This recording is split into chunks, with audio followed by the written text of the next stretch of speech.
क्या कोई यहूदी तौर तरीके से जीते हुए यहूदियों का समर्थन करते हुए कला में करियर बना सकता है? पीढ़ियों से अमेरिकी यहूदी हॉलीवुड और थिएटर में एक महत्वपूर्ण भूमिका निभाते आए हैं, लेकिन बहुत कम ही उन्होंने इन मंचों का उपयोग यहूदी मुद्दों के लिए आवाज उठाने के लिए किया है। अपने काम के जरिए यहूदी जीवन को समझाने या उजागर करने के लिए, ताकि उसे एक ऐसी चीज के रूप में दिखाया जा सके जिसे मनाया जाए और सामान्य माना जाए, न कि केवल त्रासदी की पृष्ठभूमि के रूप में या ऐसी चीज के रूप में जिसे पूरी तरह अमेरिकी बनने के लिए छोड़ना पड़े। ऐसा बहुत कम हुआ है। और 7 अक्टूबर की घटना के बाद और उसके बाद मुख्य धारा में यहूदी विरोधी भावना के बढ़ने के साथ यहूदियों को मिटा देना और इजराइल को बदनाम करने को सामान्य मान लिया गया है। एक यहूदी कलाकार जो हॉलीवुड में पले बड़े हैं, इस प्रवृत्ति को बदलने की कोशिश कर रहे हैं।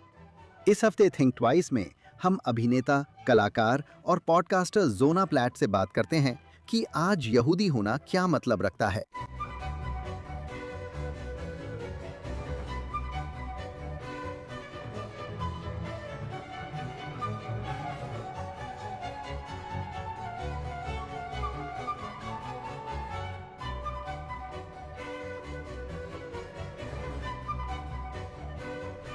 नमस्कार, थिंक ट्वाइस में स्वागत है। यहूदी अमेरिकी एक सदी से अधिक समय से लोकप्रिय संस्कृति में प्रमुख हैं। कहा जा सकता है कि उन्होंने हॉलीवुड की शुरुआत की थी, लेकिन उन लोगों में से बहुत कम जिन्होंने ऐसा किया, या उनके नक्शे कदम पर चलने वालों में से ये कहा जा सकता है कि उन्होंने अपनी प्रसिद्धि और प्रभाव का उपयोग यहूदी जीवन की उस छवि को लोकप्रिय बनाने में किया जिसमें यहूदी जीवन को एक सामान्य बात के रूप में दिखाया गया हो।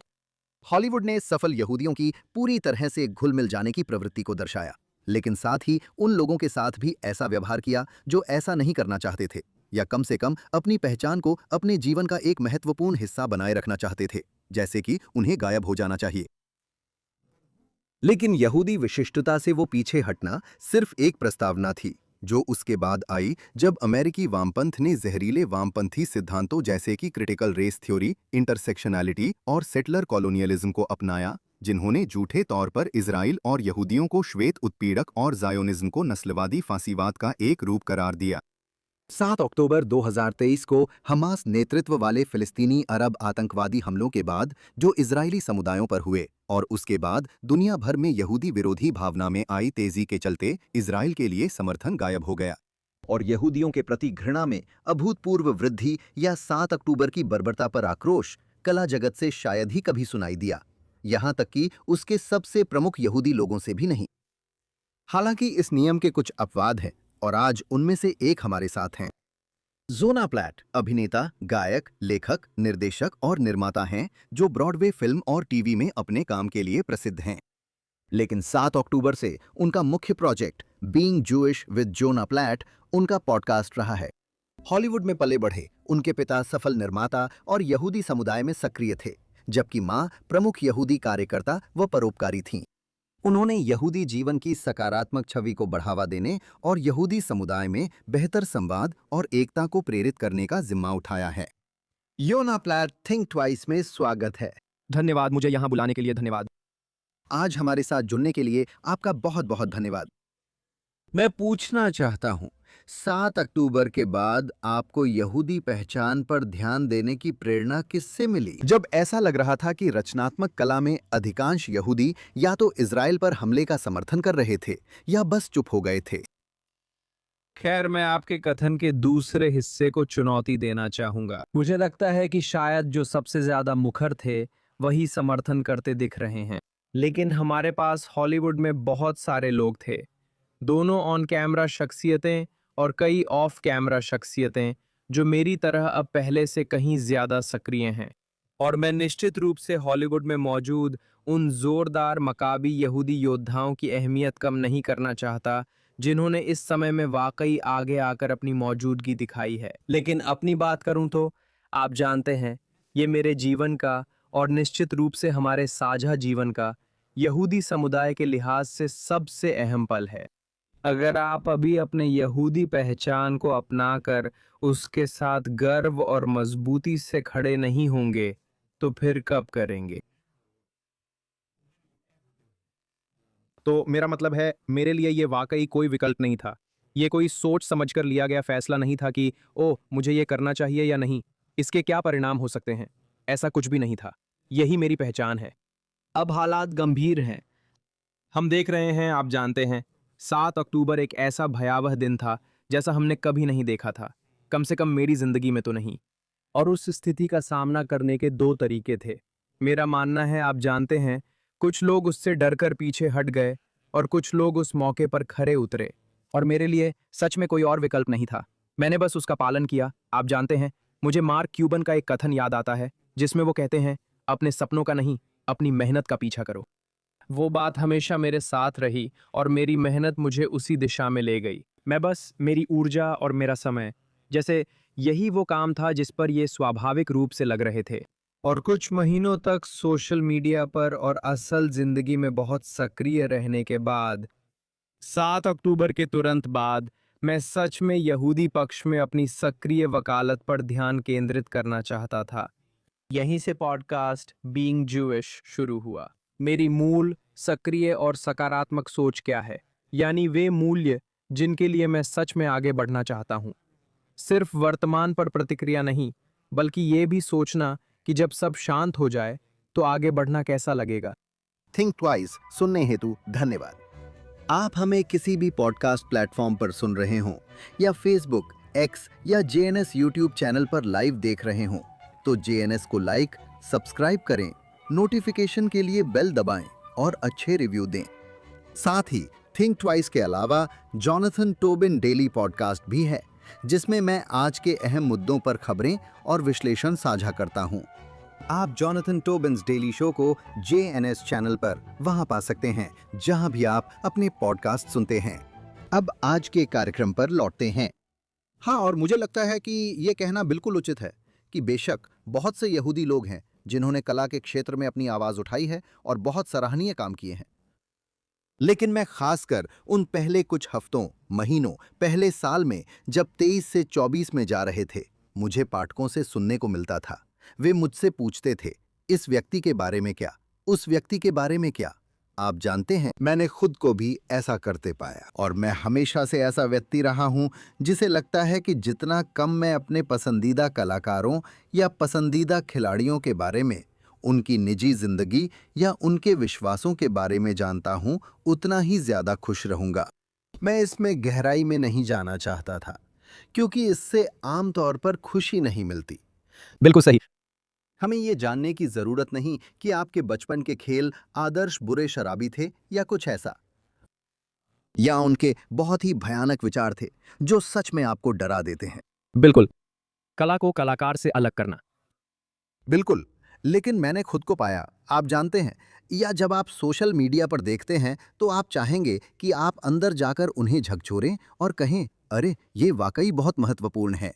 यही एक ऐतिहासिक पल है। मैं 1930 के दशक के अंत में हॉलीवुड में यहूदियों के बारे में पढ़ी बातों के बारे में सोचता था और ये पूछना चाहता हूं कि यहूदियों और कला का इतिहास कैसा है। लेकिन मुझे याद है, आप जानते हैं, मैंने पढ़ा था कि जब महान लेखक बेन हेक्ट, जो कि आप जानते हैं एक सुपरस्टार थे, जितना कोई भी हॉलीवुड में लिखता था वो सुपरस्टार होता था, लोगों की रुचि जगाने की कोशिश कर रहे थे। और वो पहले बहुत जुड़े हुए यहूदी नहीं थे, लेकिन उन्होंने लिखा था कि वो इतिहास से अनजाने में टकरा गए और महसूस किया, जैसा कि उन्होंने लिखा, मेरी जाति इज़राइल है, और उन दूसरे यहूदियों से बहुत नाराज हुए जो बोलते नहीं थे। मैंने सोचा, तुम कुछ कर क्यों नहीं रहे, बोल क्यों नहीं रहे? क्या तुम भी ऐसा ही कर रहे थे? हाँ, मेरा मतलब है, मुझे लगता है कि जो मैंने देखा है और जो वाकई में सामने आया है, वो है हॉलीवुड में 7 अक्टूबर के बाद क्या हुआ, जैसे कि इसमें कुछ अलग-अलग हिस्से हैं। मुझे लगता है कि जो निराशा की भावना को और बढ़ा देता है, वो है पारस्परिकता की कमी। मुझे लगता है कि बहुत से लोगों ने महसूस किया है कि पिछले 10 से 20 साल में अलग-अलग समूहों के लोगों को ऐसे मौके मिले जब उन्हें एकजुटता और समर्थन की जरूरत थी। हॉलीवुड हमेशा उनके लिए था, चाहे वो यहूदी हों या नहीं। लेकिन जब यहूदियों को मदद चाहिए थी, कोई नहीं था।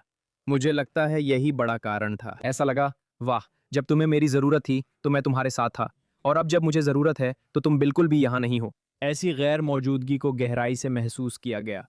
मुझे पता है, इंडस्ट्री के कई लोगों ने भी ऐसा ही महसूस किया। मेरे लिए ज्यादा निराशाजनक वे लोग जरूरी नहीं थे जो इजरायली झंडे पोस्ट नहीं कर रहे थे, बल्कि वे थे जो अक्टूबर के दूसरे हफ्ते में बंधकों को रिहा करो वाले पत्र पर भी नाम नहीं लिख सके, क्योंकि वे इसमें शामिल नहीं हो सकते थे, या जो भी वजह रही हो। मेरे लिए ये समझना नामुमकिन है और मेरे अनुसार ये माफी के लायक नहीं है। मुझे लगता है कि हमने जो देखा वो मूल रूप से ये था कि एक यहूदी के तौर पर आपकी जो भी पहचान या जुड़ाव का स्तर था, 7 अक्टूबर से पहले आमतौर पर वही ये तय करता था कि 7 अक्टूबर के बाद हमें आपसे कैसी प्रतिक्रिया की उम्मीद करनी चाहिए थी, जैसे कि हॉलीवुड के इन लोगों ने प्रतिक्रिया दी। मुझे लगता है कि हम में से कई लोग उन यहूदी हस्तियों को देख रहे थे जिन्होंने कभी यहूदियों के समर्थन में आवाज नहीं उठाई। अच्छे दिनों में चुप रहने वालों से उम्मीद थी कि बुरे दिन पर बोलेंगे, पर वे नहीं बोले और हमें हैरानी हुई। और कुछ मायनों में मैं निश्चित रूप से उन्हें छूट नहीं दे रहा हूं, लेकिन ये थोड़ा सा ऐसा है कि खैर, आप क्या उम्मीद कर रहे थे? ये व्यक्ति इस समुदाय का सक्रिय सदस्य नहीं है। ये वो व्यक्ति है जिसे निष्क्रिय यहूदी कहा जा सकता है, जो जन्म और संबंध से यहूदी है, लेकिन रोजमर्रा की जिंदगी में यहूदी तरीके से नहीं जीता, यहूदी मुद्दों के लिए कुछ नहीं करता और किसी भी तरह से अपने यहूदी धर्म का पालन नहीं करता। और उन लोगों से हमें 7 अक्टूबर को आगे आने की उम्मीद नहीं करनी चाहिए थी।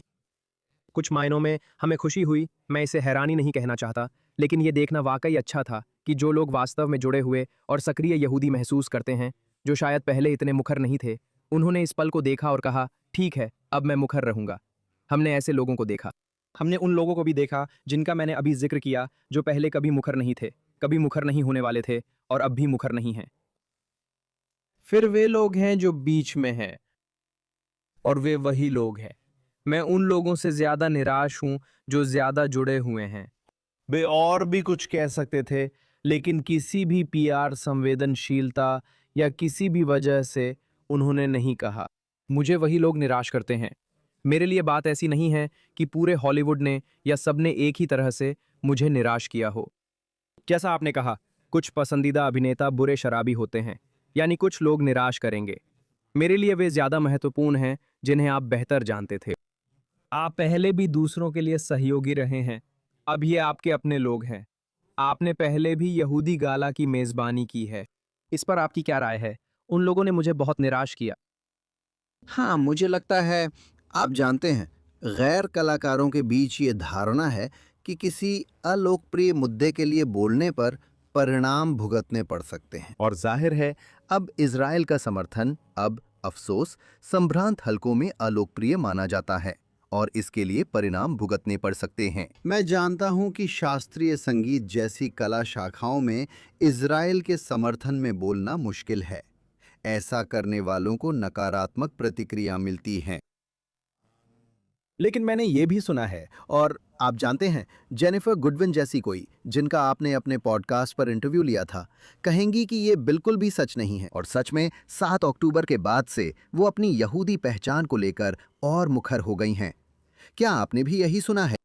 हाँ, आमतौर पर इजराइल के समर्थन में बोलने वालों की कोई यहूदी ब्लैकलिस्टिंग नहीं होती। ऐसा कुछ नहीं हो रहा, मैं यही कहूँगा। ये ज्यादा कुछ खास ब्रांडों या प्रोजेक्टों से जुड़ा एक सामान्य कारोबारी मामला है। हो सकता है कि वे ऐसे किसी व्यक्ति के साथ जुड़ना न चाहें जो किसी भी मुद्दे पर जोर शोर से और खुलकर ध्यान आकर्षित कर रहा हो। ये यहूदी या इजराइल से जुड़ी बात नहीं है। कुछ लोग सिर्फ स्नीकर्स बेचने की कोशिश कर रहे हैं। मैं ऐसे व्यक्ति से नहीं जुड़ना चाहता जो सिर्फ ये स्नीकर्स खरीदो के अलावा कुछ और लेकर आ रहा हो।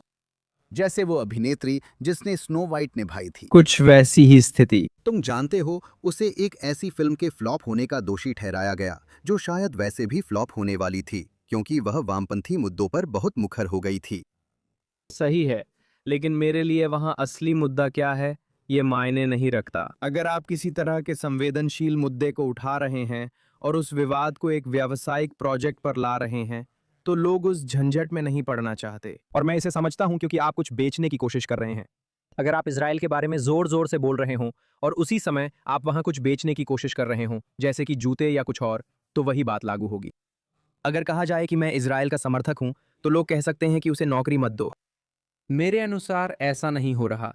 असल में मैंने देखा है कि जब आप सामने आकर कहते हैं, हाँ, मैं उन यहूदियों में से हूं जो यहूदियों के पक्ष में खड़े हैं, आपको अपने व्यापार के साथ ही मिलते हैं जो कहते हैं, बढ़िया, हम साथ में क्या बना सकते हैं।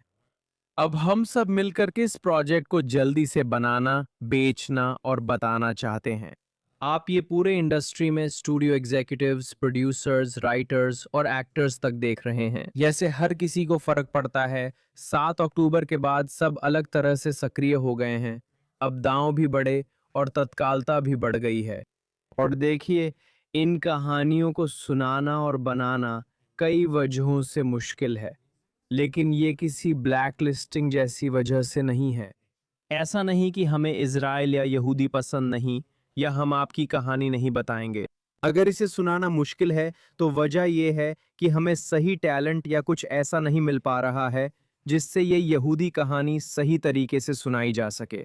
जैसे Netflix series nobody wants this. मेरे लिए ये एक बेहतरीन उदाहरण है कि हमें हॉलीवुड में क्या करने की कोशिश करनी चाहिए, जो कि बहुत अच्छा है। रोमांटिक कॉमेडी, समकालीन, बड़े सितारे, दिलचस्प। ये पूरी तरह यहूदियों पर है और दिखाता है कि वे अपनी पहचान से कितना प्यार करते हैं। कमाल है, एकदम परफेक्ट। जब मुश्किल तब होती है जब आपके पास क्रिस्टन बेल और एडम ब्रॉडी जैसे सितारे आपके शो में नहीं होते, तब ये काफी मुश्किल हो सकता है। शायद आपको उस व्यक्ति को ढूंढने में दिक्कत हो रही है क्योंकि वे यहूदी प्रोजेक्ट को लेकर घबरा रहे हैं। इसी वजह से ऐसी समस्या हो सकती है।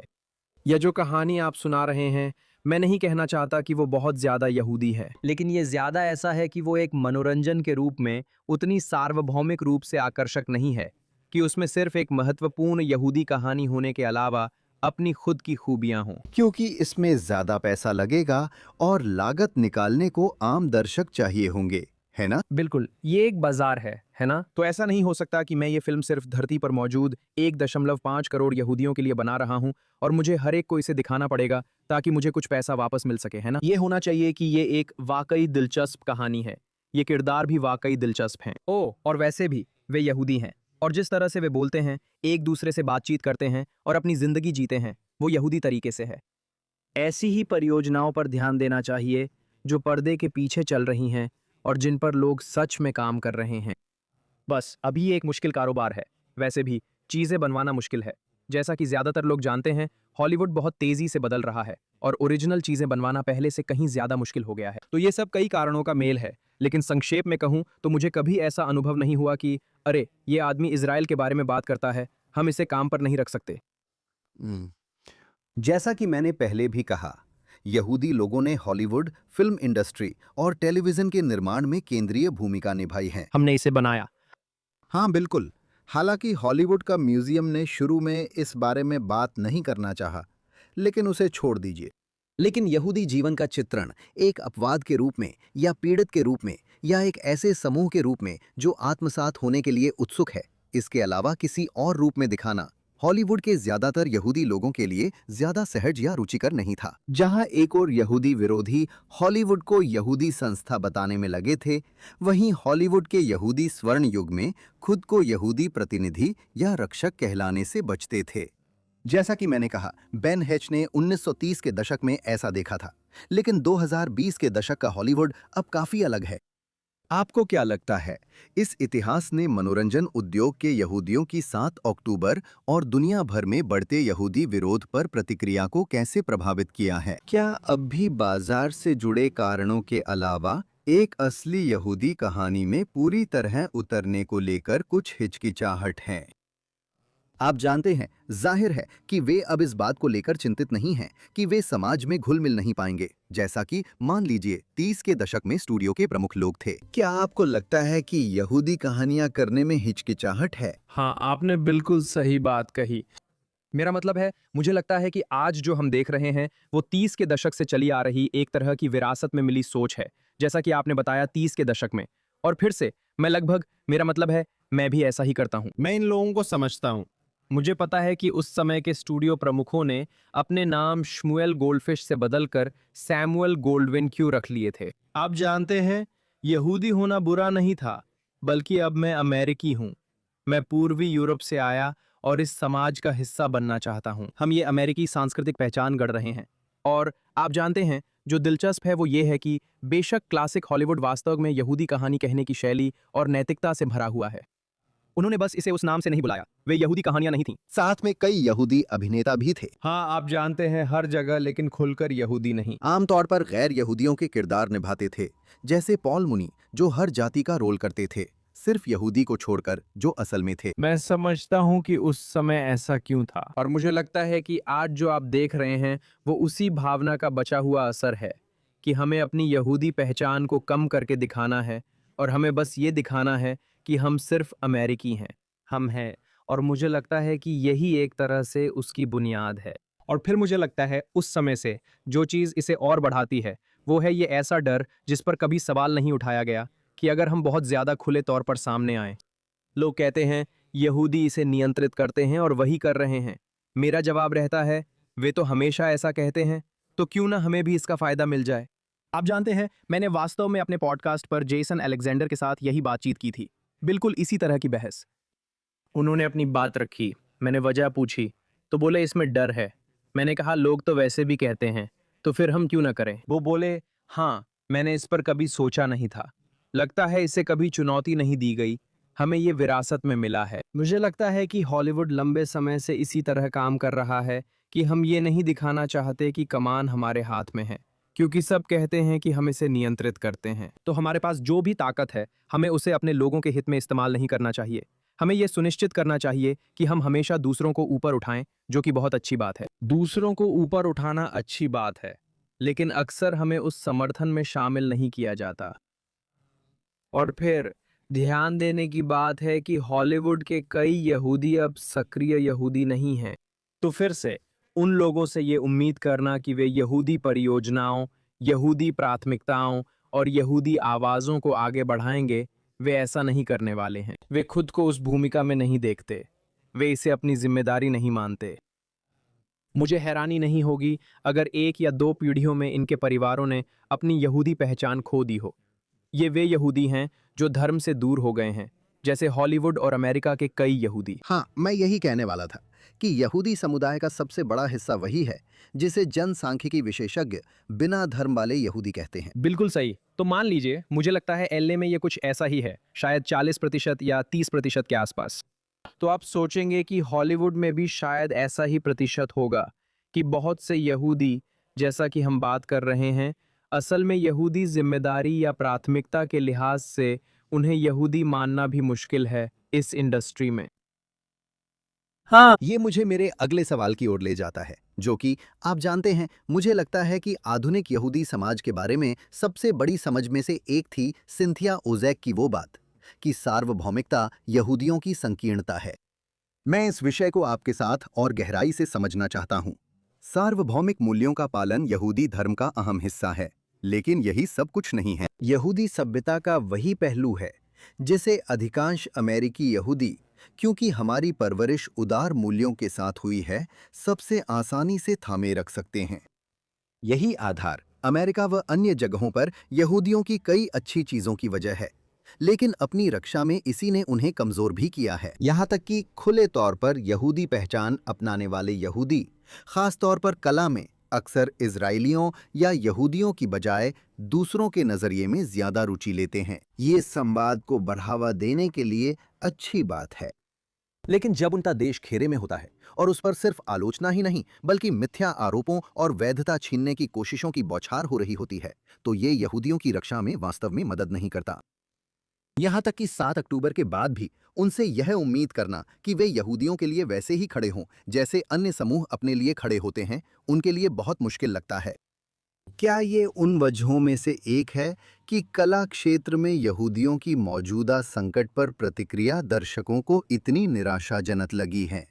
मुझे लगता है ये समझदारी की बात है और मेरा जवाब हाँ है। मुझे लगता है कि ये यहूदी धर्म का बहुत ही अमेरिकी अंदाज है, जिसमें यहूदी धर्म का मतलब सिर्फ तिक्कुन ओलाम है, शुरुआत, मध्य और अंत, बस यही सब कुछ है।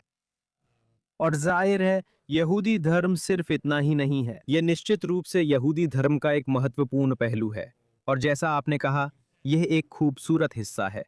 यही वजह है कि हम जिन भी समाजों में रहे हैं वहां हम एक जीवंत हिस्सा बने हैं, क्योंकि हम दूसरों की परवाह करते हैं। मेरा मतलब है, यहूदी धर्म के ग्रंथों और प्रार्थनाओं में सैकड़ों अलग अलग तरीकों से ये हमारी मुख्य आज्ञाओं में से एक है। अजनबी की परवाह करो, विधवा की परवाह करो, अनाथ की परवाह करो, अपने दुश्मन की परवाह करो, हर किसी की परवाह करो। ये बहुत ही महत्वपूर्ण है, बस। और यही सब कुछ नहीं है। आपको पूरा पैकेज चाहिए। यहूदी लोगों के रूप में हम सिर्फ उसी एक मूल्य से कहीं अधिक हैं। और अगर आपके लिए यहूदी होने की पूरी परिभाषा सिर्फ सामाजिक न्याय है, तो आपका विश्वास, आपकी बिरादरी वास्तव में यहूदी लोग नहीं हैं, वो सामाजिक न्याय है। और आप बस उस पर किप्पा रख रहे हैं। हाँ, मेरा मतलब है, मैंने आपका एपिसोड जेसन अलेक्जेंडर के साथ देखा था और वो, आप जानते हैं, वो शानदार हैं, वो बहुत प्रतिभाशाली हैं और अपने करियर के दौरान, आप जानते हैं, यहूदी मुद्दों के लिए आवाज उठाने में उन्होंने वाकई बढ़ चढ़कर हिस्सा लिया है। मुझे ये रोचक लगा जब उन्होंने कहा कि वो बस यूं ही बोलने में झिझक रहे थे, एक बच्चे के लिए जो बंधक था, आप जानते हैं, 7 अक्टूबर के बाद। लेकिन वो बच्चों के बारे में ही बात करना चाहते थे, आप जानते हैं, या कम से कम वह सिर्फ इजरायली पीड़ितों के बारे में बात करने में असहज थे और फिलिस्तीनी पीड़ितों के बारे में नहीं। और मैं ऐसा था, ठीक है, मैं समझता हूं, लेकिन ऐसा भी नहीं है कि दूसरी तरफ के लोग ऐसा करने के बारे में सोचेंगे। हाँ, और वो अकेले ऐसे मेहमान नहीं हैं जिनसे मैंने बात की है, जिन्होंने इसी तरह की भावना व्यक्त की है, आप जानते हैं, इसे उजागर करते हुए। शायद ये उनकी स्वाभाविक प्रवृत्ति है कि उन्हें बिना चुनौती के भी साझा करने की जरूरत महसूस होती है। मैं यहाँ अपनी बिरादरी का पक्ष नहीं ले रहा और यहूदियों को प्राथमिकता नहीं देता। भगवान न करे कि मैं सिर्फ यहूदियों के लिए रहूं। बिल्कुल सही। भगवान न करे कि कोई ये मान ले कि मेरी, आप जानते हैं, किसी एक समूह के प्रति किसी और से ज्यादा निष्ठा है। और मेरा मतलब है, मुझे लगता है कि जीवन में अपने परिवार को पहले रखना ठीक है। आप जानते हैं, अगर सब कुछ बराबर हो तो बिल्कुल। और ये कोई जीरो सम गेम भी नहीं है। आप जानते हैं, आप एक बंधक के लिए एक वीडियो बना सकते हैं और फिर जितने चाहें उतने वीडियो किसी और के लिए भी बना सकते हैं। लेकिन ऐसा नहीं होना चाहिए। मेरा मानना है कि जब आपके अपने लोगों को आपकी ज़रूरत हो, तो उनके लिए आगे आने की आपकी इच्छा पर आपको कभी हिचकिचाना या सवाल नहीं करना चाहिए। मुझे नहीं लगता इसमें किसी को माफी मांगने की जरूरत है। ये स्वाभाविक है। और फिर से, जैसा कि आपने कहा, इस विशेष मामले में सिर्फ दूसरी तरफ ही ऐसी कोई झिझक नहीं है, बल्कि किसी और समूह में भी ऐसी कोई झिझक नहीं है। कोई एशियाई अमेरिकी कभी नहीं कहता कि एशियाई अमेरिकी खतरे में है, या मुझे बोलना चाहिए या नहीं, क्योंकि मुझे अन्य समूहों की भी चिंता है। क्या वे सोचेंगे कि मैंने उनके लिए काफ़ी कहा? असल में, अगर आप मेरे पीछे हैं, तो मैं अपने समूह के लिए खड़ा होऊंगा। ये स्वाभाविक है। ये अस्वाभाविक है कि आपको इसके लिए माफी मांगनी पड़े। और ये सब एक साथ भी हो सकता है। जरूरी नहीं कि ये जीरो सम हो। ये मैं हूं या कोई नहीं, लेकिन अपने लोगों, अपनी पहचान को प्राथमिकता देना बिल्कुल ठीक है। ये स्वाभाविक है। यही हम हैं। इसमें कुछ भी गलत नहीं है। हाँ, परिवार की बात करें तो हम राजनीतिक रूप से विभाजित संस्कृति में हैं। मुझे लगता है कि हर यहूदी परिवार, हर अमेरिकी परिवार की तरह राजनीति के साथ साथ 7 अक्टूबर के बाद की दुनिया में इजराइल को लेकर भी बटा हुआ है। आप बहुत ही प्रसिद्ध और सार्वजनिक रूप से जाने माने लोगों के परिवार का हिस्सा हैं, जो अपनी राय खुलकर रखने में हिचकिचाते नहीं हैं। और मैं किसी दुखती रग पर हाथ रखने की कोशिश नहीं कर रहा, लेकिन आपके भाई बेन ने इजराइल पर एक सार्वजनिक रुख अपनाया है, जो आपके या आपके माता पिता के रुख से काफी अलग है। मैं यह भी जोड़ दूं, आप उन मतभेदों को कैसे संभालते हैं? क्या ऐसे बेहद महत्वपूर्ण मुद्दों पर ऐसा कोई तरीका है जिससे रिश्तों को नुकसान ना पहुंचे? क्योंकि भले ही आप तय कर लें कि कुछ बातों पर चर्चा नहीं करेंगे, और मेरा मानना है कि आप जानते हैं, हम सभी के परिवार हैं, और आप जानते हैं, थैंक्सगिविंग या पासओवर पर, आप जानते हैं, वहां राजनीतिक बातों पर एक तरह का युद्ध विराम रहता है। अगर राजनीतिक बातों पर ऐसा युद्ध विराम ना हो तो परेशानी हो सकती है। लेकिन जब आप उन बातों के बारे में बात नहीं करते जो आप दोनों के लिए मायने रखती हैं, तो उस तरह की चुप्पी भी उतनी ही गलतफहमियां पैदा कर सकती है जितनी बहसें कर सकती हैं। बिल्कुल। मुझे लगता है कि आपके सवाल इतने सटीक हैं कि आप लगभग उन्हीं में अपने सवालों के जवाब दे रहे हैं, जोनाथन। सवाल के जवाब में सवाल पूछना बड़ा यहूदी अंदाज है। हाँ, आप जानते हैं, तो आप बिल्कुल सही कह रहे हैं कि जब भी आपके पास कोई ऐसा रिश्ता होता है जिसकी आपको परवाह होती है और उसमें कोई असहमति या फर्क होता है, अगर आप उस रिश्ते को बनाए रखना चाहते हैं, तो आपको उस रिश्ते को सबसे पहले रखना होता है। रिश्ते को प्राथमिकता देने का मतलब है संवाद करना। इसका मतलब है रिश्ते के भीतर संवाद करना। जैसे कि अरे तुम मेरे लिए मायने रखते हो। मैं किसी बात को लेकर स्थिति साफ करना चाहता हूँ, जैसे मैं ये सुनिश्चित करना चाहता हूँ कि हम एक दूसरे को समझें। मैं तुमसे प्यार करता हूँ। ये एक ऐसी बात है जिस पर हमारा मतभेद है, लेकिन फिर भी तुम हो और मैं हूँ। हम इन बातों के बारे में बात कर सकते हैं और मुझे लगता है कि बस वही बातचीत करना जरूरी है। और तुम जानते हो, मैंने अपने शो में इस बारे में बहुत बात की है कि कैसे इन गहरी लंबी बातचीतों को किया जाए, और ये बातचीतें गहरी और लंबी होनी चाहिए। जिस रिश्ते की मैं बात कर रहा हूँ वो तुम्हारे उस पुराने कॉलेज रूममेट वाला रिश्ता नहीं है जिसे तुम कभी कभी बस ट्वीट कर देते हो। वो तो एक अलग बात है। मेरा लिटमस टेस्ट हमेशा यही रहता है कि अगर आप इस इंसान के साथ सिर्फ इजराइल या किसी और मुद्दे पर बहस करने के अलावा कभी डिनर पर नहीं मिलते, तो ये वो रिश्ता नहीं है जिसमें आपको अभी अपनी ऊर्जा लगानी चाहिए या बचाने की कोशिश करनी चाहिए। लेकिन अगर वो कोई ऐसा इंसान है जिससे आप वैसे भी मिलना और साथ रहना चाहेंगे, तो जरूर मिलिए और उनके साथ रहिए। खुद को थोड़ा समय दीजिए, वो बातचीत कीजिए जिसमें आप दोनों सुरक्षित और ईमानदारी से अपनी अपनी बात रख सकें कि आप किस सोच से आ रहे हैं। और जब आप उस बातचीत के अंत तक पहुंचेंगे, तो जरूरी नहीं कि आप एक दूसरे की सोच बदल ही देंगे।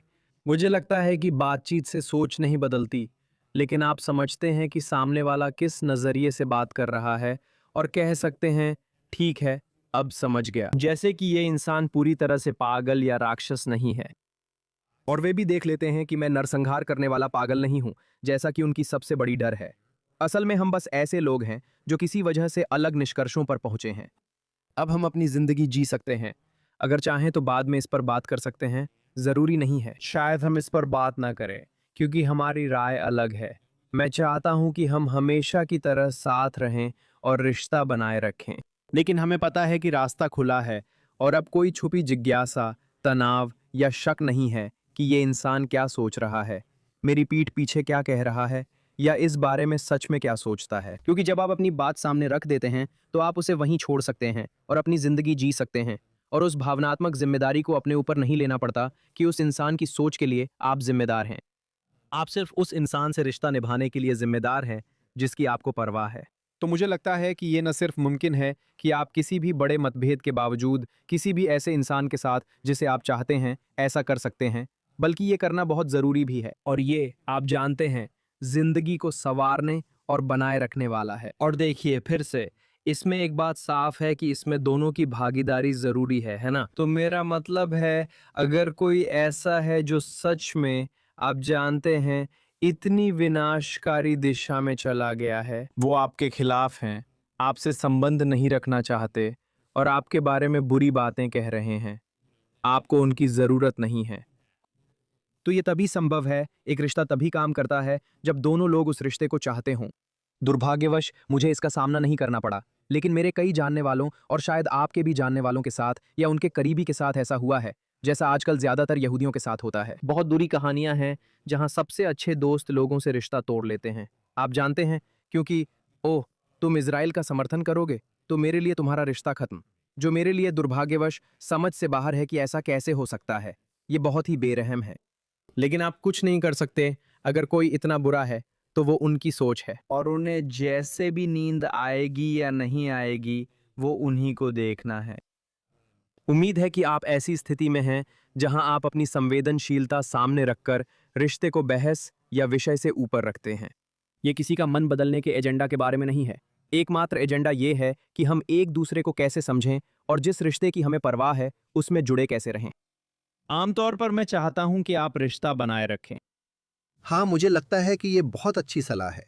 मुझे लगता है कि समस्या ये है कि हमारी सामान्य संस्कृति, आप जानते हैं, दूसरी दिशा में जा रही है और जा ही रही है। मुझे याद है, मैंने रब्बियों से सुना था कि 2016 के राष्ट्रपति चुनाव के बाद कुछ जोड़े सिर्फ ट्रंप के बारे में अपनी भावना के कारण तलाक ले रहे थे। मैंने सोचा, ये तो पागलपन है। शादीशुदा जोड़े राजनीति के अलावा भी कई वजहों से बहस कर सकते हैं, लेकिन फिर भी ये एक सच्चाई है, और मुझे लगता है, आप जानते हैं, ये हर मुद्दे तक पहुंच गया है। लेकिन जब से इजराइल संस्कृति में केंद्रीय मुद्दा बना है, मुझे लगता है ये लोगों को नकारात्मक दिशा में ले जा रहा है, जिससे उन्हें लगता है कि जिस भी पक्ष में वे हैं वहां उनकी निष्ठा संदिग्ध मानी जाएगी। अगर वे अपने रिश्तेदारों या बहुत करीबी लोगों से नाराज नहीं हैं, अगर वे उनसे सहमत नहीं हैं। हाँ, ये एक झूठी हकीकत है ना? सोशल मीडिया अब हमारी जिंदगी का बड़ा हिस्सा है, जो एक वर्चुअल या झूठी हकीकत है। हाँ, मेरा मतलब ये है कि ये धारणा कि हमारे पास एक दूसरे के साथ संवाद करने के तरीके में कोई भूमिका नहीं है, या फिर 2016 के कारण, और मैं मानता हूँ कि डोनाल्ड ट्रंप के उभार ने वाकई इस भयानक असभ्यता के दौर की शुरुआत की। अब हम एक दूसरे से बात करने और देखने के तरीके को स्वीकारने लगे हैं। इस देश में और फिर काफी हद तक पूरी दुनिया में ये वाकई पिछले 10-15 सालों में शुरू हुआ।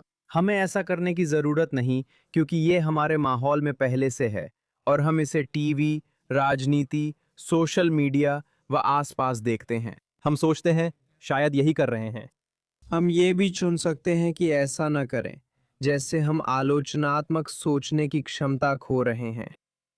ऐसा नहीं है कि हम आलोचनात्मक सोच रखने में सक्षम नहीं हैं। हम बस देख रहे हैं कि बहुत से लोग ऐसा नहीं कर रहे हैं और इसलिए हम बिना सोचे समझे, ये अनजाने में होता है, लेकिन हम सोचते हैं ओ शायद मुझे इसमें भाग लेने की जरूरत नहीं है। मैं बस ऑनलाइन कुछ पढ़ सकता हूं और मान सकता हूं कि वो सही है और उसके बारे में बिना कोई आलोचनात्मक सोच लगाए बात करना शुरू कर सकता हूं। हमें यहाँ लगातार ये बात दोहराते रहना होगा कि नहीं, यहाँ आपके पास एक विकल्प है। हम एक दूसरे से सभ्य तरीके से बात कर सकते हैं और एक दूसरे को इंसान मान सकते हैं। हमारे बीच एकता ज्यादा है, मतभेद कम। अब आमतौर पर हम क्या करते हैं, जैसे कि हम उस एक चीज को ढूंढ लेते हैं जिस पर हम असहमत हैं। ये ऐसा है जैसे हमारे सामने पूरा खाना रखा है, हम मुख्य व्यंजन पर सहमत हैं, हम मिठाई पर सहमत हैं, हम स्टार्टर पर भी सहमत हैं। साइड डिश में एक मटर है जिस पर हम सहमत नहीं हैं, लेकिन हम पूरा खाना उसी मटर पर टिका देते हैं। अगर उस मटर पर सहमति नहीं बनी तो तुम मेरे लिए खत्म हो। और ये अच्छा खाना खाने का तरीका नहीं है, और हम उसमें अपनी जिम्मेदारी से भाग रहे हैं, जबकि हम चाहें तो खुद को ज्यादा सम्मानजनक और सकारात्मक तरीके से पेश कर सकते हैं। ऐसे तरीके से जो सच में कुछ अच्छा पैदा करे। सिर्फ बहाव के साथ बहने और चीजों को नफरत भरी बयानबाजी, विभाजन और ध्रुवीकरण में बिखरने देने के बजाय हम यहाँ चुनाव कर सकते हैं, हम एक विकल्प चुन सकते हैं। ये कोई प्रकृति का नियम नहीं है कि इंसानों को एक दूसरे से ध्रुवीकृत होना ही होगा और अलग अलग गुटों में एक दूसरे से नफरत करनी ही होगी। किसी ने ऐसा नहीं कहा कि ऐसा ही होना चाहिए। हाँ, यही तो है जैसे हमारी संस्कृति चल रही है। मैं जानता हूँ, आप जानते हैं, मैं अपने पुराने दोस्त जे गोल्डबर्ग के साथ एक बहस कार्यक्रम किया करता था, जो फॉरवर्ड के लंबे समय तक संपादक रहे हैं, और हम ऐसे लेफ्ट राइट डिबेट्स किया करते थे। इसकी खासियत थी कि हम पुराने दोस्त थे, सभ्य तरीके से बात कर सकते थे, और ये पूरे नॉर्थ अमेरिका में करते थे, शायद यर्शू में भी, जहां रब्बी वोल्पे थे। लेकिन अक्सर दिलचस्प बात यह थी कि और हम इज़राइल और कई दूसरी चीज़ों पर बहस करते थे। अंत में हम लोगों को उनकी समानताएं याद दिलाते थे, जो उनके बीच की विभाजन से अधिक थीं। लेकिन अक्सर दर्शकों की प्रतिक्रिया ये होती थी कि आप लोगों में ज़्यादा असहमति तो है ही नहीं, और हम जवाब देते थे, क्या आप ध्यान से सुन रहे थे? हमने तो बस असहमति ही जताई थी, पर वे हमारे लहजे पर प्रतिक्रिया कर रहे थे। हम एक दूसरे पर चिल्ला नहीं रहे थे, हम एक दूसरे के साथ हंस रहे थे। कभी कभी हम एक दूसरे का हल्का फुल्का मजाक भी कर रहे थे, लेकिन सम्मानपूर्वक बात कर रहे थे। और उन्हें यह सिखाया गया था कि अगर आप ऐसा कर रहे हैं तो आप असल में असहमत नहीं हैं। बिल्कुल सही, यही बात है। ये एक ऐसी क्षमता है जिसका इस्तेमाल करना हम भूलते जा रहे हैं, लेकिन हमारे पास है, हमारे पास ये क्षमता है। ये हमेशा हमारे पास रही है, लेकिन संस्कृति अब हमें इसे कमजोर करने की इजाजत दे रही है, और इसलिए हमें लगातार अपने साथी पुरुषों, महिलाओं और समुदाय के सदस्यों को उस क्षमता का इस्तेमाल करने के लिए प्रेरित करना होगा। सिर्फ इसलिए नहीं कि इससे अच्छा महसूस होता है या ये सही काम है। ये सब के लिए बेहतर है। मेरा मतलब है, ये एक बहुत ही सकारात्मक अनुभव है। इसमें कोई नुकसान नहीं है। इसमें कोई नुकसान नहीं है। नहीं, ऐसा नहीं है। लेकिन अब ऐसे डिबेट्स के लिए यहां तक कि यहूदी समुदाय में भी पहले जैसा बाजार नहीं रहा। मुझे नहीं पता, मैंने अभी अभी एक अच्छा डिबेट देखा। मुझे लगा कि बहुत से लोगों ने डैरो हॉर्न, डेबोरा लिपस्टेड डिबेट देखा। सापीर डिबेट को भी काफी चर्चा मिली थी। हाँ, मैं ये नहीं कह रहा कि ये नामुमकिन है, लेकिन मेरे अनुभव में अब लोग इसमें कम रुचि रखते हैं, क्योंकि वे हर चीज पर जल्दी गुस्सा हो जाते हैं। लेकिन साथ ही आप जानते हैं, मुझे अपने अगले सवाल पर आना है, जो ये है कि परिवार में असहमति होने पर रिश्तों और परिवार को प्राथमिकता देने की बात करना एक बात है, लेकिन हम एक समुदाय के रूप में सीमा कहाँ तय करें? आपने समावेशिता के महत्व पर बार बार बात की है, लेकिन इसका जवाब ये हो सकता है कि अगर हम सिर्फ समावेशिता के लिए ही खड़े हैं, तो इसका मतलब है कि हम असल में किसी भी चीज के लिए खड़े नहीं हैं। हमें समुदाय के रूप में सीमाएं कहाँ तय करनी हैं? क्योंकि एक पत्रकार के रूप में अपने करियर में मैंने जो सबसे बड़ी बात सीखी है, वो ये है कि हर कोई सीमाएं तय करना चाहता है, बस सबकी राय अलग अलग होती है कि वो सीमा कहाँ होनी चाहिए। ये जाहिर है कि ये एक व्यापक सवाल है। मुझे लगता है कि भले ही सीमाएं तय कर दी जाएं, और जैसा कि आप कहते हैं, हर चीज के लिए कहीं ना कहीं एक सीमा होती है। दरवाजा हमेशा खुला रहना चाहिए। तो मैं ये कहना चाहता हूँ, हमें हमेशा वापसी का रास्ता देना चाहिए। ऐसा रास्ता हमेशा होना चाहिए। अगर आप कभी मन बदलें तो हमारा दरवाजा खुला है। ये मेरे लिए बहुत जरूरी है। मुझे नहीं लगता कि इसका मतलब है कि कोई सीमा नहीं है, लेकिन हर कोई हमेशा स्वागत योग्य है। मैंने इस बारे में बात की है। उदाहरण दूं, यहूदी संगठनात्मक माहौल में वहां सवाल उठा था जब मैं कुछ यहूदी संगठनात्मक नेताओं के साथ था। यहूदी संगठनों के भीतर काम करने वाले एंटी जायोनिस्ट लोगों के बारे में सीमा कहाँ तय करनी चाहिए। और मुझे व्यक्तिगत रूप से लगा कि आपके पास पूरी तरह से अधिकार है कि आप एक सीमा तय करें। अगर आप एक यहूदी संगठन हैं जिसका मिशन किसी न किसी रूप में, आप जानते हैं, यहूदी लोगों का विस्तार करना है, या यहूदी धर्म के XYZ पहलू का समर्थन करना है, या यहूदी लोगों का समर्थन करना है, ये कहना कि देखिए, अगर आप किसी भी तरह से यहूदी मातृभूमि के अस्तित्व के खिलाफ हैं, तो ये संगठन आपके लिए नहीं है। ईश्वर तुम्हारा भला करे। किसी और जगह काम करो जो तुम्हारे लिए हो सकती है। जब तुम्हारा मन बदल जाए तो हमारे पास नौकरी है। प्रार्थना सभा में आओ, बहुत अच्छा, लेकिन तुम्हें यहाँ काम करने की जरूरत नहीं है। और मुझे लगता है कि ये पूरी तरह से सही है। ये बिल्कुल ठीक है। मुझे लगता है ऐसी सीमाएं खींचनी ही पड़ती हैं। और तुम्हारे यहूदी प्रार्थनालय के अंदर अगर तुम जानो तो वे खुद ही अपनी सीमाएं तय कर लेंगे। जानते हो, अगर मैं ऐसे यहूदी प्रार्थनालय में हूं जहां हम हर सप्ताहत इजराइल राज्य के लिए प्रार्थना करते हैं और इजराइल के सैनिकों के लिए प्रार्थना करते हैं, अगर आप ऐसे व्यक्ति हैं जिसे इससे असहजता होती है या यह आपको असहज करता है, तो आप खुद ही तय करेंगे कि आपको वहां रहना है या नहीं। यहूदी प्रार्थनालय आपको कभी जाने को नहीं कहेगा। दरवाजा हमेशा खुला है, पर अगर आप, या कम से कम ऐसा होना चाहिए। कम से कम ऐसा होना चाहिए, लेकिन फैसला आप करेंगे। मैं यहाँ नहीं रह सकता, ये मेरी मूल्य नहीं है। अपनी सीमा आप तय करेंगे। अगर ये आपके लिए नहीं है तो भगवान भला करे, आप कहीं और जा सकते हैं। मन बदलें तो ये यही है। मेरे लिए यही सोच है। अगर आपका मन बदल जाए तो हम यहाँ हैं। अगर आपके लिए कोई चीज़ हमारी किसी बहुत महत्वपूर्ण चीज़ के खिलाफ है, तो शायद ये जगह आपके लिए नहीं है।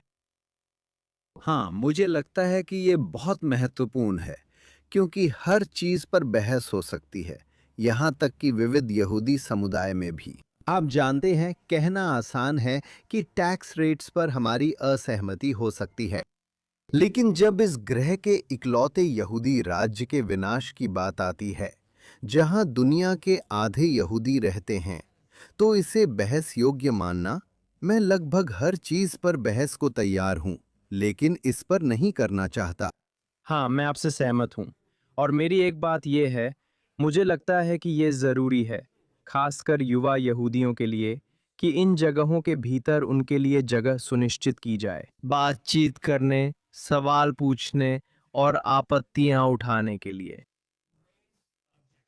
मुझे लगता है कि ये वाकई ज़रूरी है, क्योंकि अगर हम वो जगह नहीं बनाते तो हम असल में एक दो टूक स्थिति बना देते हैं, जहां या तो आप इज़राइल से प्यार करते हैं, और अगर आप इज़राइल से प्यार नहीं करते तो इसका मतलब है कि आप दूसरी तरफ हैं, यानी आप इज़राइल से नफरत करने वालों की तरफ हैं, चाहे आप सच में उससे नफरत करते हो या नहीं। हम उस तरह का दो टूक विभाजन नहीं बनाना चाहते, और ना ही इसे सब कुछ या कुछ भी नहीं बनाना चाहते हैं। या तो आप पूरी तरह साथ हैं, मैं इज़राइल राज्य से प्यार करता हूँ, मेरे रब्बी के लिए इसका जो भी मतलब है वही मेरे लिए भी है, या मैं यहाँ से जाऊँ। हमें थोड़ा सा बीच का रास्ता रखना होगा, जहाँ कोई आकर कह सके मुझे इसमें असहजता महसूस होती है। क्योंकि मेरा मतलब है, हम जानते हैं कि लोग हर समय हर जगह, खासकर युवा लोग, इस तरह की एंटी इज़राइल बातों का लगातार शोर सुन रहे हैं। ये सब सोशल मीडिया पर है, स्कूलों में है, उनके दोस्तों में है। और अगर हम उन्हें आने और गलत होने या सवाल पूछने की जगह नहीं देंगे तो हम उन्हें खो देंगे। मुझे लगता है कि हमें ऐसा माहौल बनाना जरूरी है। सच कहूं तो ऐसे कई बड़े भी हैं, ऐसे बड़े लोग जिन्हें आप जानते हैं कभी शिक्षा नहीं मिली और अब वही सब कुछ मिल रहा है। आप जानते हैं वे उसी समय पढ़ाई कर रहे हैं जब उनके बच्चे कर रहे हैं और उन्हें भी वही सब सिखाया जा रहा है। हमें यह सुनिश्चित करना होगा कि उनके पास अपनी चिंता व्यक्त करने के लिए एक जगह हो। लेकिन आखिर में मेरा मानना है कि दो बातें मुख्य होंगी। एक तो ये कि क्या इजराइल को अस्तित्व में रहना चाहिए या नहीं। मेरे लिए यह एक काफी स्पष्ट सीमा है।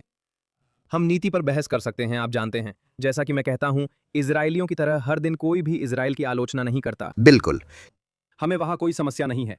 लेकिन आप जानते हैं, हमें इस बात पर सहमत होना होगा कि हमें लगता है कि यहूदियों को अपना शासन खुद चलाने का अधिकार होना चाहिए और यह धरती पर एकमात्र जगह है जिससे हम सभी का एक संबंध है।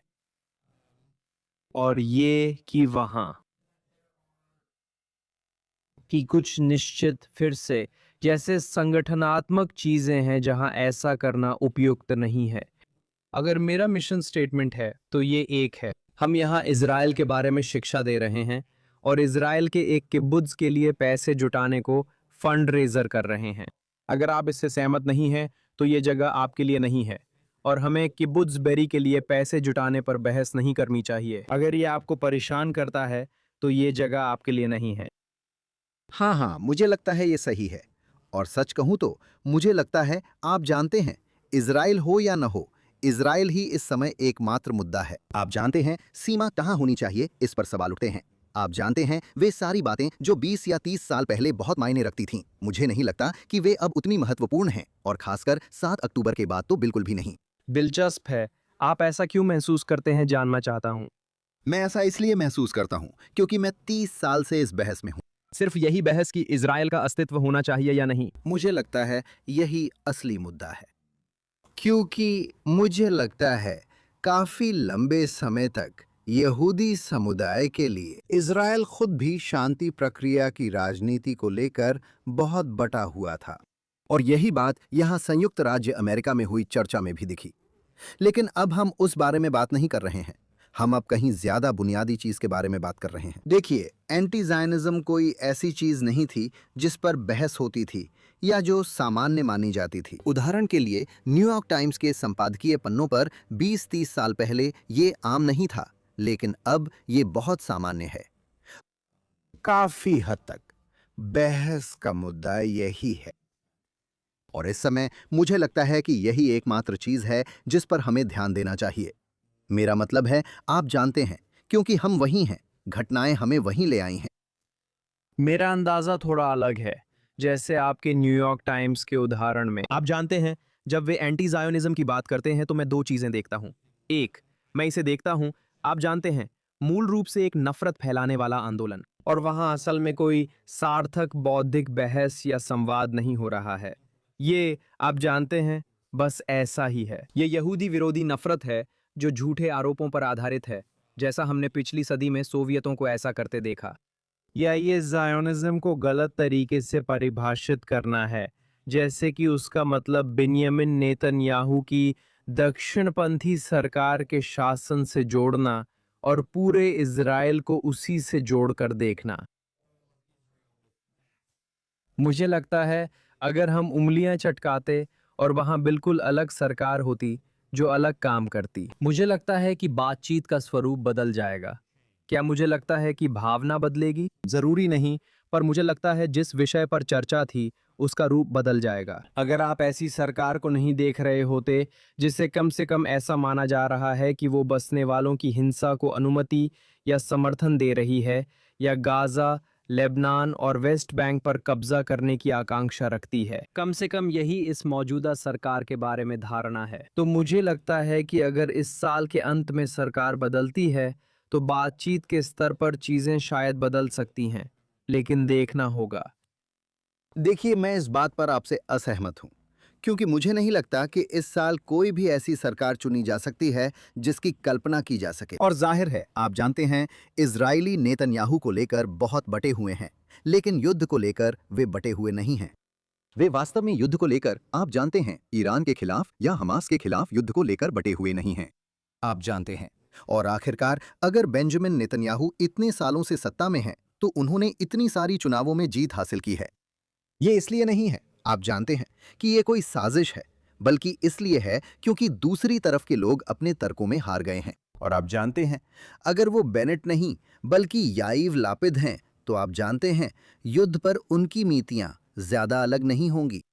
मुझे लगता है कि अगर आप गहराई से देखें, जैसे न्यूयॉर्क टाइम्स का उदाहरण ले, तो मेरा अनुमान है उन्होंने अभी पुलित्जर प्राइज जीता है। आप उनके लेखकों की सूची देख सकते हैं, उनके विचार, संपादक जिन्होंने अभी अभी ये लिखा है। आप पागल हैं, है ना? बुंद के बारे में एक किताब की समीक्षा। आप जानते हैं, मूल रूप से ये कहना कि जो कोई भी सोचता है कि ज़ायोनिज्म और इज़राइल यहूदी पहचान के अभिन्न हिस्से हैं, वो पागल है। मुझे नहीं लगता वे ऐसा करेंगे। वे इज़राइल में चुनी गई किसी भी सरकार को अच्छा नहीं मानेंगे।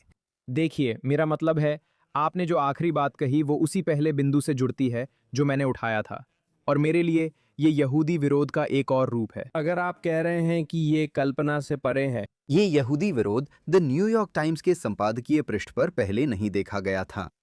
उस दौर में जब उदारवादी लोग रूढ़िवादियों से बहस करते थे, जैसे एंथनी लुइस, अब उनकी जगह ये लोग आ गए हैं।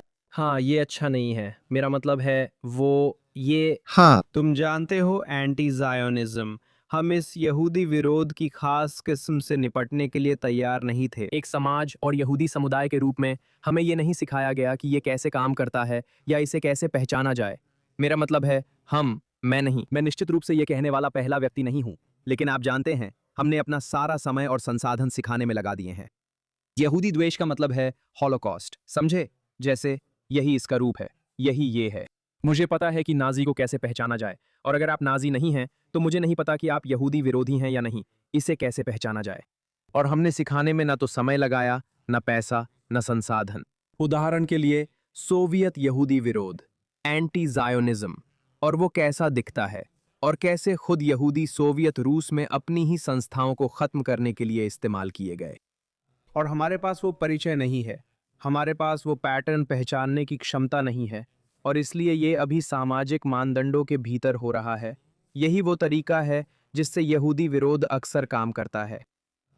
हम पीछे रह गए हैं, अब उसे पकड़ने की कोशिश कर रहे हैं। मुझे लगता है ये बहुत महत्वपूर्ण है। एक पल के लिए फिल्मों की ओर लौटूं। 2024 में फिल्मों से जुड़ा कोई सवाल? आप यहूदी रचनाकारों के एक समूह का हिस्सा थे, जिन्होंने motion picture arts and sciences अकादमी को एक पत्र लिखा था, जिसमें ऑस्कर के लिए उस समय के नए नियमों पर आपत्ति जताई गई थी। समावेशन के संदर्भ में ये मांग की गई थी कि यहूदियों को भी उन कम प्रतिनिधित्व वाले समूहों में शामिल किया जाए जो इन नियमों का हिस्सा थे। मुझे नहीं लगता कि आप उसमें बहुत आगे बढ़ें, लेकिन अगर मैं गलत हूं तो बता दें। डीईआई क्या कर सकता है जो व्यवहार में, चाहे कुछ लोग माने कि ये सच है या नहीं, सिद्धांत रूप में इजराइल और यहूदियों को श्वेत उत्पीड़क के रूप में देखते हैं, जो उन कारणों के केंद्र में है कि इतने सारे प्रगतिशील लोग इजराइल के खिलाफ हो गए हैं। क्या ये वास्तव में यहूदियों को स्वीकार कर सकता है, जब जो लोग इसकी परवाह करते हैं वे यहूदियों को उत्पीड़क वर्ग का हिस्सा मानते हैं और उन्हें वास्तव में पीड़ित नहीं मानते? ये एक, आप जानते हैं, बहुत ही महत्वपूर्ण सवाल है। मैं जानता हूं कि आप, मेरे अश्वेत दोस्त और सहयोगी, मानते हैं कि डीईआई आपके लिए बेहद महत्वपूर्ण है, और आप भी ऐसा सोचते हैं। उन्हें इससे बहुत आपत्ति होती है और वे बहुत आहत महसूस करते हैं जब वे यहूदी आवाज़ों को ये कहते हुए देखते हैं कि पूरे सिस्टम को हटा दो। तो वे सोचते हैं, तो हमारे बारे में क्या? आप क्या सोचते हैं, आप जानते हैं? मुझे नहीं लगता वे पूरी तरह समझ पाते हैं कि कैसे। जैसा कि आप कहते हैं, डीईआई को इस तरह हथियार बनाया गया है कि इससे धरती के सबसे छोटे जातीय अल्पसंख्यकों में से एक को बाहर रखा गया है, जो पागलपन है। तो मेरे लिए इसे समझ पाना या मान लेना थोड़ा मुश्किल है। क्या ऐसा कोई ढांचा है जहां हमारे पास एक प्रभावी डीईआई पाठ्यक्रम या दृष्टिकोण होना चाहिए, जहां विविधता और समावेशन में यहूदी लोगों को एक विविध जातीय अल्पसंख्यक के रूप में शामिल किया जाए? बिल्कुल, जब आप समझ जाते हैं कि यहूदी कौन हैं और क्या हैं, तो वे ऐसे ढांचे में बहुत स्वाभाविक रूप से फिट हो जाते हैं। लेकिन अगर हम दुनिया के तौर पर यहूदी कौन हैं और क्या हैं, इस बारे में पूरी तरह से गलतफहमी बनाए रखते हैं, चाहे वो द्वैध शोषक शोषित की कहानी के जरिए हो। और आप जानते हैं, इससे जुड़ा हुआ यहूदी लोगों को पूरी तरह से गलत तरीके से लेबल करना और गलत समझना, जैसे कि वे ज्यादातर अमीर गोरे यूरोपीय वर्ग के लोग हैं, जो न केवल गलत है बल्कि ये दुनिया के अधिकांश यहूदियों को भी जो सफेद नहीं दिखते गलत तरीके से भी पेश नहीं करता। जो बहुत परेशान करने वाला है। यही मुख्य समस्या है। मुझे लगता है अगर हम सब कुछ एक झटके में बदल पाते। ओ, तुम्हारा मतलब है यहूदी वे इज़राइल की जनजाति हैं जिन्हें निर्वासित कर पूरी दुनिया में फैला दिया गया। अब मैं कहूंगा कि हम गैलापागोस फिंच पक्षियों जैसे हैं जो अलग अलग द्वीपों पर अलग तरह से विकसित हुए हैं। आप जानते हैं, हम फैल गए तो हम में से कुछ की चोंच लंबी हो गई और कुछ को इस तरह के मेवे खाने पड़े क्योंकि हम वहां पले बढ़े और हम वहां पले बढ़े। लेकिन हम सब एक ही मूल समूह से हैं। और वो, आप जानते हैं, इज़राइल जहां 50% से भी ज्यादा लोग रहते हैं, वो भी उत्तर अफ्रीका और मध्य पूर्व से आने वाले लोगों का बहुमत नहीं है। बिल्कुल सही। ये बिल्कुल बुनियादी बातें हैं और अगर इन्हें समझ लिया जाए तो ये डीईआई के जरिए भी सामने आ जाएंगी। मुझे लगता है यही सबसे बड़ी कमी है। मुझे नहीं लगता कि डीईआई अपने आप में ऐसा नहीं है जिसे ठीक नहीं किया जा सकता या वो टूटा सिस्टम है। असल समस्या यहूदी लोगों को समझने के तरीके में है। अगर हम इसे ठीक करें तो कई चीजें खुद ब खुद सही हो जाएंगी। इस सार्वजनिक यहूदी यात्रा में आपने अपने साथी कलाकारों के बारे में सबसे चौंकाने वाली बात क्या जानी और 7 अक्टूबर के बाद की दुनिया के प्रति उनका रवैया कैसा रहा है? और किस बात ने आपको सबसे ज्यादा निराश किया? ओ भाई, ये तो बड़ा सवाल है। मैं पहले दूसरे सवाल का जवाब दूंगा क्योंकि वो आसान है। मेरा मतलब है, मुझे जो बात बार बार निराश करती है वो ये है कि लोग इस समय अपनी जिम्मेदारी से भाग रहे हैं। और आप जानते हैं, ये मुझे परेशान करता है। मुझे नहीं लगता कि धरती पर हर किसी को, आप जानते हैं, किसी पहाड़ की चोटी पर जाकर माइक से ये चिल्लाने की जरूरत है कि यहूदी लोगों के लिए खड़े हो जाओ और उनका समर्थन करो। लेकिन मुझे लगता है कि इस समय हर किसी को अपने जीवन में और अपने प्रभाव के दायरे में यहूदियों के लिए एक राजदूत बनना चाहिए। लोगों को अपनी स्किल्स, जुनून और प्रभाव का इस्तेमाल करना चाहिए। वेन डायग्राम का उपयोग करें और वहीं असर डालें। ये बस, आप जानते हैं, इसमें थोड़ा सा विशेषाधिकार और आलस्य की भावना है। अगर आप इस समय के लिए आगे नहीं आते और कहते हैं कि आप जानते हैं, वो दूसरा आदमी संभाल लेगा, मैं बस यहाँ रहूंगा, सिर झुकाकर अपना काम करता रहूंगा और दूसरे लोग मेरी लड़ाइयाँ लड़ेंगे, ये निराशाजनक रहा है। मैं चाहता हूं कि और लोग अपनी व्यक्तिगत जिम्मेदारी महसूस करें। लेकिन आप जानते हैं, यही तो इंसानियत है ना? हर युग में, हर पल में कुछ लोग आगे बढ़ते हैं और कुछ लोग नहीं। हम एक प्रजाति के तौर पर ऐसे ही हैं। तो हमने इसे 30 के दशक में देखा था, हमने इसे हर बार देखा है, हम इसे फिर से अभी देख रहे हैं। लेकिन ये, आप जानते हैं, ये हमेशा दुख देता है। अगर हैरानी की बात करें तो शायद अगर कुछ कहना हो, मुझे इसी बात ने चौंकाया है। शायद इस पर कि ये कितना सकारात्मक रहा या लोग कितने हैरान हैं, ये जानकर कि ये इतना सकारात्मक है, मेरे लिए चौंकाने वाला है। कई बार मैं कुछ ऐसा करता हूँ जो मुझे स्वाभाविक और अच्छा लगता है, लेकिन कोई कहता है, ओह, ये तो बहुत साहस की बात है। मैं सोचता हूँ मुझे इस पर विचार करना पड़ता है। मुझे लगता है कि आपको ये बहादुरी लगती है क्योंकि इसमें आपके लिए डर छुपा है। लेकिन मेरे लिए इसमें कोई डर नहीं है क्योंकि आप जानते हैं, मुझे तो कहीं ज्यादा डर इस बात का होता कि मैं अपनी जिंदगी छुपकर जी रहा हूं या फिर 20 साल बाद मुझे पछतावा हो और पीछे मुड़कर देखूं तो सोचूं, ओ यार, मैं तो डरपोक था, या फिर मैंने अपनी जिम्मेदारी से भाग लिया, या मैं दूसरों को सहज महसूस कराने के लिए अपनी असलियत छुपाकर झूठी जिंदगी जी रहा था। मेरे लिए वो कहीं ज्यादा डरावना है, बजाय इसके कि मैं 24 घंटे अपनी असली पहचान के साथ रहूं। वो मेरे लिए डरावना नहीं है, वो मेरे लिए आज़ादी है। वो मुझे अच्छा लगता है, वो मुझे सही लगता है, वो मुझे स्वाभाविक लगता है। मुझे सच में ऐसा नहीं लगता और मैं यहाँ शेख ही नहीं बघार रहा। इसमें मुझे कोई बहादुरी महसूस नहीं होती। मेरे लिए असल में ये उस चीज़ से दूर जाना है जो मुझे डराती है, जैसे कि पछतावा महसूस करना या ऐसा लगना कि मैंने खुद को या अपने परिवार को निराश किया या उस पल में गलत किया जब ईमानदारी की ज़रूरत थी। वो मेरे लिए कहीं ज़्यादा डरावना है। तो मुझे लगता है शायद मुझे इस बात पर हैरानी होती है कि ये हर किसी की सोच नहीं होती। हाँ, मैं इससे जुड़ाव महसूस करता हूँ। मुझे यकीन है कि आप करते हैं। इस समय वे यहूदी कौन हैं जिन्हें आप प्रशंसा करते हैं? मैं कई लोगों से प्रेरित होता हूँ। वास्तव में इस समय सभी को एक साथ आना है और मैं हर यहूदी व्यक्ति से प्रेरित हूं जो इसका सामना कर रहा है। चाहे इसका मतलब ये हो कि आप आयोवा में एक साधारण यहूदी हैं जो 7 अक्टूबर से पहले सक्रिय नहीं थे और अब आप अपने काउंटी क्षेत्र के 10 यहूदियों के लिए एक यहूदी पुस्तक क्लब शुरू कर रहे हैं। ये मेरे लिए अद्भुत है और बहुत महत्वपूर्ण भी। और यही तरीका है जिससे हम इस समय को पार करेंगे, लोग ऐसे काम करके।